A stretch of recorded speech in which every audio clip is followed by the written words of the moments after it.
So I have gorgeous legs. I'm not a model or anything, but my legs are the perfect combination of muscle tone and fat, and in the sun they're the right shade. But an unmistakable feature on my legs are the scars I have. My name is Odirile, and I want to tell you about the scars I got from a quad biking accident and what they represent for me today.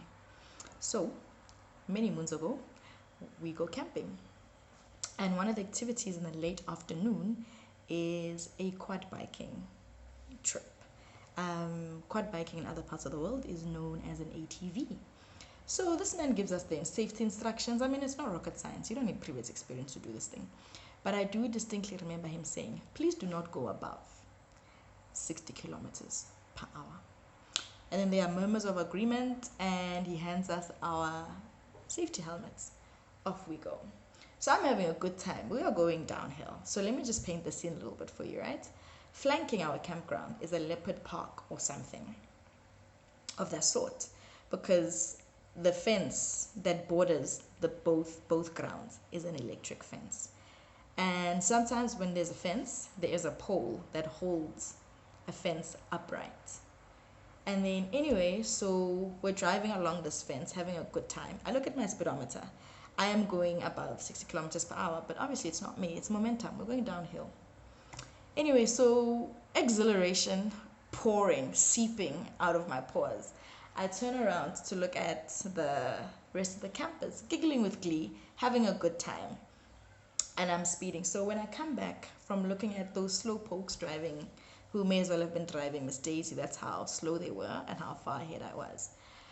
Before me appears that pole. So in my head, I do a quick calculation. There's an electric fence, there's a pole.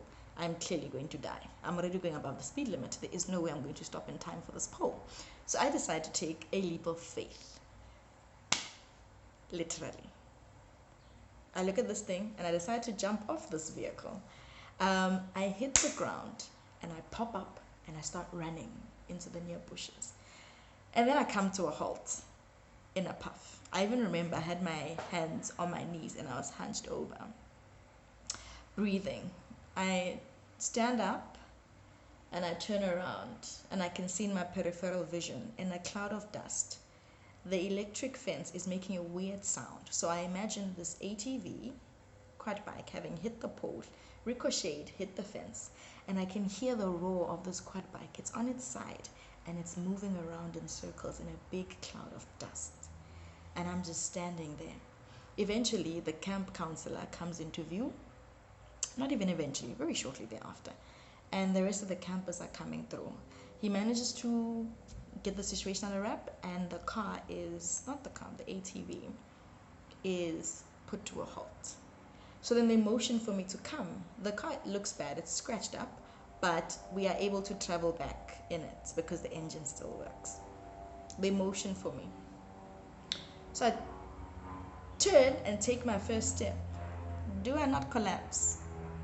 No, I'm not unconscious. I am conscious. My legs just don't work. And this way, you guys, the power of adrenaline is insane. Because remember, when I leapt off, I hit the ground and I started running. So literally, I was running on pure adrenaline because my legs didn't work. And it literally took over 3 months of recovery for me to start walking properly again. So the details are a bit blurry between being lifted fireman style back to the campground. But now here's the thing. It was just a few hours before we returned back to the city. And returning back at this moment meant everybody else had to go because we had come as a group. And there was no cell phone reception. But there was a medic. I'm not sure if it was a medic. Could have just been a guy that really likes bandages and blood. But either way, he stabilized me and he wrapped me up in gauze. And I was put back in my dorm. Now, one of the things that happened at camp was when we heard the song, Something Inside So Strong, it meant drop everything and run to the meeting point. And there were points for the team that gathered first, and there were points deducted for the team that gathered last. So here we are. They start playing the song. Such a beautiful song, but I respect you enough not to start singing. I prop up, and then I start moving, and then I realize I can't walk. And I was completely defeated, guys. I'm not even thinking of the team. I'm just thinking, I can't walk. And and everybody in my dorm scurries and runs to get points. And then I'm sitting there defeated, nobody thinking of me. In the doorway appears these two dudes. I'm not even sure if they're in my team or whatever, but they grab me, they carry me, and as we're walking, the song gets louder and louder. Something inside so strong. I'd actually prepared a different story, but then the song played while I was cooking, and I was like, I want to tell a story about my scars and my gorgeous legs. And then let me tell you about the scars themselves, actually. So there are about 4 scars on my legs, but the 2 major ones, one is the one on my left leg. It is about that big. So when I landed on a rock, I must have hit something and it was a gaping hole.